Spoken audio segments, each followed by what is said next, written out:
Hey everyone, welcome back to Integrative Psychonautics. So in today's video, we're going to be talking about integration once again. And I want to offer you some food for thought here in terms of what exactly it is that we need in order to integrate. And as far as I can tell, based on my own trial and error, my own exploration, my own trainings, my own discussion with clients, there's 5 things that we need to really be able to kind of put together in order to have a really truly proper integration experience. So I'd like to explain those to you. Watch on. So psychedelic integration is one of these terms that gets thrown around a lot. I'm sure you've heard. It's very much a buzzword. It's very much kind of one of these vague, mysterious, fluffy, ambiguous terms from which there are a lot of different understandings and meanings, interpretations that can be applied, and I think have been applied from different people working in the psychedelic therapy space. It's one of these things that you hear you need, it's important, oh my God, it's so crucial, but it's rarely clearly defined for you. And so, as I said in my other video recently about integration, I want to start to help to clarify this. And what I've found is that the more I've explored it in terms of my own experiences, in terms of looking at friends of mine and their own relationship to psychedelics and kind of unpacking it with people, in terms of what I've learned from trainings of mine, things I've learned from hypnosis, things I've learned from NLP, from coaching, from, spiritual practices of mine, I've been looking all over the place to really try to pull together what is it that creates lasting change and makes things stick. See, here's the kind of ironic thing about psychedelic integration is that you hear the term and it sounds like this mysterious, important, sexy thing, but actually it is the most practical, unsexy, boring thing. What we're really doing with integration is we're turning vision into actual change. We're turning state into trait. We're habituating. We're conditioning you. We're taking whatever it is that your own unconscious mind generated as insights and key experiences, and we're taking the best of that, and we are helping wire that back into your daily conscious mind, normal default self, right? So that means behavior pattern changes. That means changes in mindset or orientation, changes in, kind of your emotional baseline, changes in, habit patterns and how you do things, how you live your life. A lot of this is very mundane. And this is the thing you don't hear, integration specialists often talking about is how kind of boring and basic and fundamental it is. And so I want to explain to you what I think are kind of the 5 things that really have to be in place in order to turn insight or vision into a lasting, real, physical, embodied change in your life. So let's get into it. So the first thing we're going to need in order to integrate, obviously, is to be able to identify what it is that we want to integrate, right? We have to be able to identify and sort out what were the breakthroughs. What were the key experiences? What was the moment where something new arose in our experience that if we integrated that back into our day-to-day lives would clearly, obviously improve it, heal it, transform it, level it up in some significant way? So this is the first thing that I think is absolutely important that I never see any integration specialists or coaches talking about, which blows my mind, which is discernment. Which is another way of saying this would be quality controlling your thinking, right? So in a psychedelic state, we have this emergence of all this unconscious experience, all this unconscious material, right? We have all these emerging emotions and opinions and perceptions and experiences and states and memories and visions and ideas and insights. And some of that is absolute gold. Some of that is life-changingly powerful material. Another chunk of that is maybe useful a little bit. Another chunk of that is maybe partially true but not fully fleshed out. Another chunk of that is kind of going to be mental gobbledygook, just kind of nonsense that's floating up from the unconscious that there's no clear context or utility or way that that's going to benefit your life. This process of quality controlling our thinking is super important because a lot of the conclusions that come out of a psychedelic experience are weird, rationalizations, flawed logic, distorted concepts, abstractions, generalizations, this kind of a thing, that if we're not applying some logic and some rationality and some clear thinking to, if we then reintegrate these back into our lives, can end up really distorting our experience of life in, let's say, a less than functional way, right? And so this is the first thing to do. This is why I think, I also, just side note here, I think a lot of times about integration also in terms of spiritual practitioners, for someone who goes to meditation retreats a lot, or someone who is a real committed, meditator or spiritual practitioner and has these intense, deep mystical experiences. Then there's that question of bringing this back into an embodied, lived knowing and experience, right? And so I think of integration not only, in terms of psychedelics, but also more broadly spiritual or mystical experiences in general. And so you can look to things like Tibetan Buddhism, where they have these intense visionary practices. But to parallel these kind of profound experiences that they have from their practices, there's also an equal amount of intellectual and mental rigor. They're very rigorous and discerning with everything they experience so that they have clear understanding, because, in Buddhism, it's imperative to have a clear mind, essentially. And so I think that this translates over to integration really nicely. I think it's really important as a first step to make sure that we are super, super clear about what the key experiences actually were. And then that we have really kind of quality controlled the conclusions, the ideas, the whatever, so that we know that when it should be obvious that when I reintroduce this back into my system here, into my day-to-day life, into my standard way of being, that's going to improve my life experience in some, profound way. And ideally in a way that not only as it benefits you, makes you feel good, but helps you to benefit others, right? So improves your life experience in terms of your relationships, in terms of how you're showing up on the job or wherever else in your life it might count or matter. So across different contexts, right? So the first thing we're going to need in order to properly integrate is going to be some form of quality controlling our thinking and discerning what was really useful. Okay, the next thing you're going to need after you go through a period of discerning what it is that you want to integrate and really kind of quality controlling what the kind of beliefs or conclusions or ideas that arose are, once you've kind of gone through that process, you probably want to go through some sort of a process of reflection. And in particular, you want to be reflecting on your intention and on your experience and on this whatever issue you're working on and kind of the larger picture of your life, and how whatever you experienced fits into all of that. So there's kind of like a process of, I think, asking yourself some questions can be useful, possibly journaling as a way of kind of unpacking some of what you experienced and reflecting on how all of this connects. But essentially you want to get into some sort of a state where you kind of relax your mind a little bit, where you kind of loosen your consciousness and go into a more kind of expansive state and try to allow your unconscious mind to recognize how all these things really fit together.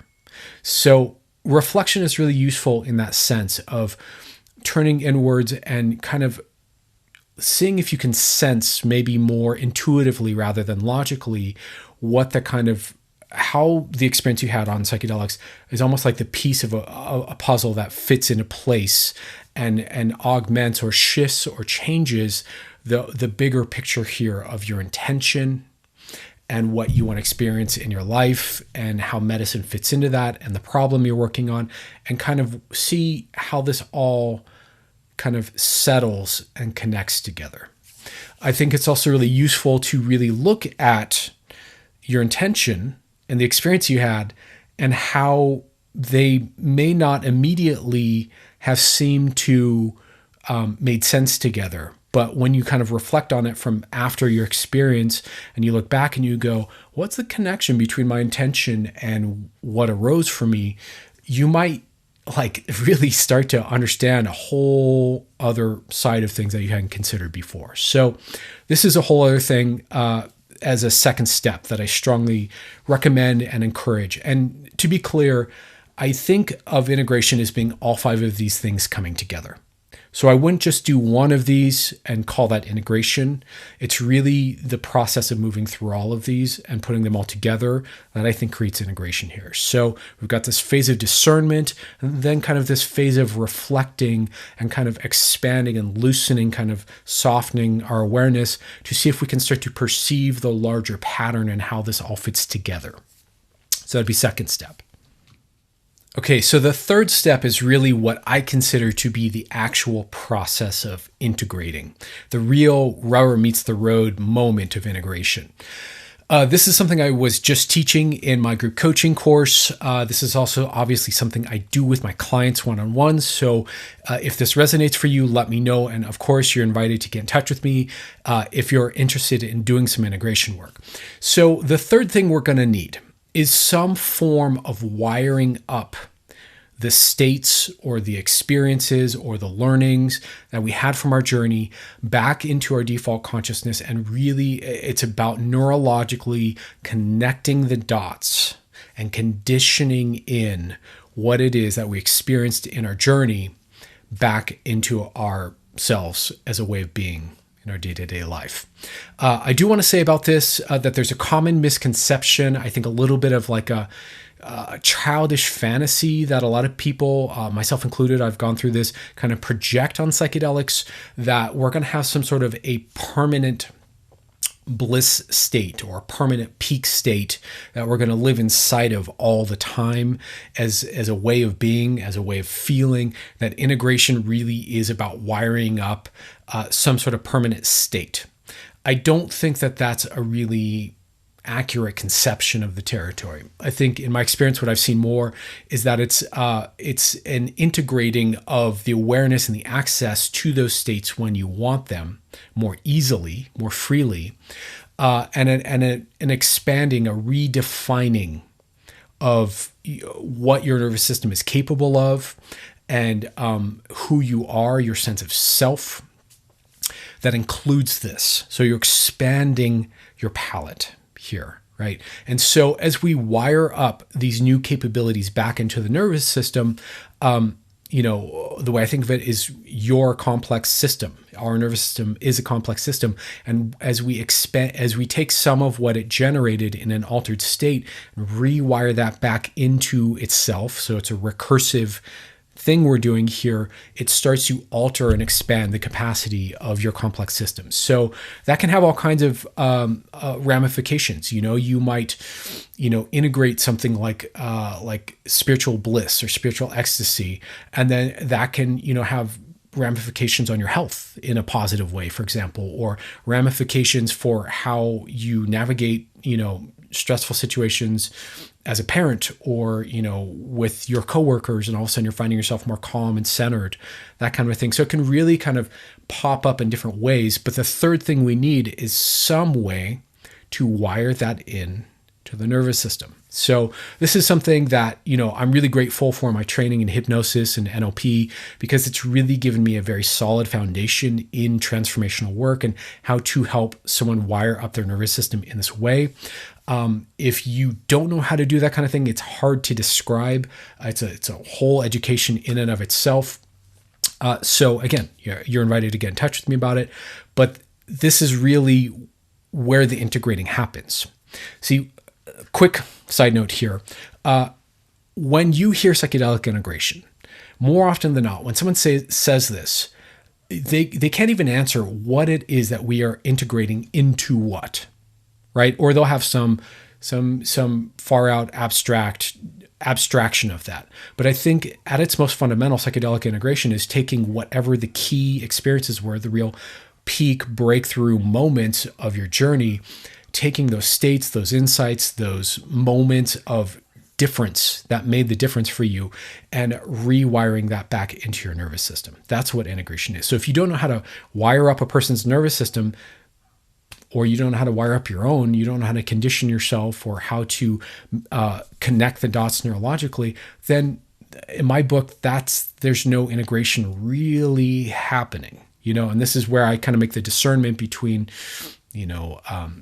the kind of general fluffy integration advice that I don't think really is transformative versus real transformative integration. Okay, now said, let's go ahead and get to the next one. So once we've effectively wired up this shift, once we've reintroduced this state or this breakthrough or whatever it is back into our system in a way that feels integrated, that you can test and you realize it's there, then the next thing is to really expand that out and generalize that across different contexts of your life and across scope of time in your life, right? So what you don't want to happen is only associate that state with being on psychedelics, or only associate it with, working with a particular therapist, or just in this one context. So maybe you feel amazing, but it's only in one area of your life, or it's just this thing that might turn out to equate to just a phase in your life. Like, oh yeah, I did psychedelic therapy. I integrated it. I felt awesome for a few months afterwards. I had a great summer. I was in a nice phase of life. Then it drifted away. What we want to do is, by integrating, create a more lasting, again, cross-contextual, cross-temporal, integration that stretches out over time, so that in 5-10 years from now, you can still have access to that state. You can still feel it. It's even more vibrant, more practiced, more a part of you. And you can look back 10 years ago to when you integrated that and go, wow, that really did change my life. And this thing is now a normal part of me that at one point was an exotic experience, right? Or a breakthrough or breakthrough realization. You also want to integrate it so that it's across contexts currently in your life. So you can call upon this learning, this capability, whatever it is that we're integrating, when you need it in different areas. Again, maybe it's work, or maybe it's school, or maybe it's with friends, or maybe it's, with family, or what have you. There are different times we might need a capability that our nervous system is capable of. One way of describing this also that kind of, I think, highlights or makes this more clear is, for a lot of people, one way of describing psychological dysfunction is fragmentation. You might hear this word: splintering, fragmentation, things like this, splitting.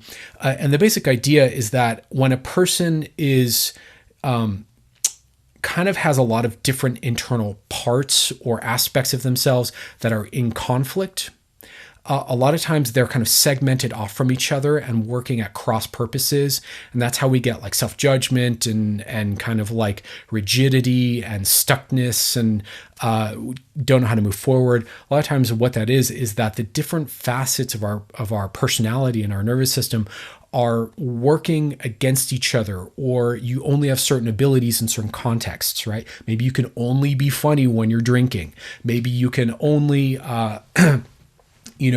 only have transcendent moments when you are doing your hobby, but what if you need that ability to have that kind of trust and that flow state in a different context? That might be useful, right? So part of integration is helping to integrate the different facets of our personality, the parts and the different aspects, so that the whole system is working together, right? As opposed to, so the other thing we don't want to happen is you had a psychedelic experience, you had a breakthrough experience moment, and it created a new part for you, but that part is only functional in one thing and is still not really connected to all the rest of your parts. So that's another part of integration, is cross contexts and across a larger scope of time into the future. And then the last thing you're going to need is some form, some model, some approach to turning whatever your insights are, or whatever your homework is, because sometimes you get homework from your inner guidance, turning that into actual achievement of those goals, right? So some form of practically turning vision into habit and habit into success, right? So some path from idea to goal attainment or achievement. I have my own model of this that I use, that I was taught, that I like, but really it's up to you. But you've got to have some way to turn this into action. And this is where it breaks down for a lot of people. And this is a lot of what I see integration coaches doing, is kind of creating step-by-step models of achieving or turning into action the insights. There are a lot of integration coaches out there who I think make the assumption that this is what wires it up in the nervous system. I don't know that I agree with that necessarily, but I get it. I get why someone could think that. And I think having an eye towards a practical is important. Again, this is generally really what this looks like is just, wiring it up and then acting on it and turning it into a habit in your life, in your way of being. But yeah, most of the integration coaches I see generally, this is where their focus is helping you turn this into action. And a lot of times, for a lot of integration coaches, that's some sort of symbolic action, making a piece of art that expresses a healing you had, or writing a song or something like that. Some sort of metaphoric thing that symbolizes that you've integrated this. Quite frankly, I think that that's kind of silly and kind of not really it. What I'm talking about is much more like you got inner guidance homework. Some part of you said, hey, you need to start eating healthier and doing yoga 3 days a week, right? And maybe let's say all you do is eat junk food and you don't do any yoga right now. And now you have homework from your higher self, let's call it, telling you to change some shit and start eating better, which means you have to now learn how to eat better and start doing yoga, which means you need to commit to it and follow through and not just go 3 times in 1 week and then fall off with it, but stay on with it, right? So this is where we want some model or skill or ability to really turn these kinds of insights and these kinds of prompts from the unconscious into lasting behavioral change, right? And as you do that, that really, of course, integrates that into your life more, right? But I wouldn't say that this is really the whole of integration. It's just one of the things we need. Sometimes the integration is much more a state thing, like you accessed a sense of spiritual oneness and you want to integrate that into your life, right? And so that may not be such a behavioral goal-oriented thing. I mean, you could make a goal around it and say, I'm going to meditate and I'm going to feel, I'm going to feel more of that feeling more often. But ultimately, it's about an inner access to that state, remembering it, accessing, knowing how that feels, touching into it more regularly. So some integrations aren't so practical or physical or action-oriented. Some are, right? But the more we can bring it in that direction, I think the better. That's it for now. I hope this helps clarify a bit. So there are 5 things that I think really go into a proper integration. Again, that's discernment. That is reflection, reflecting on your intention and what happened and kind of reflecting on the larger pattern here, wiring that change actually into your nervous system, conditioning yourself, generalizing that across context and across time, and then taking action or having some sort of a model of action and goal attainment to turn vision into reality for yourself. So I hope that helps clarify. If you have any questions, please do leave them down below. And I think that's all I got for this video. Much love to you all. Take care. Thanks for watching. I'll see you guys soon.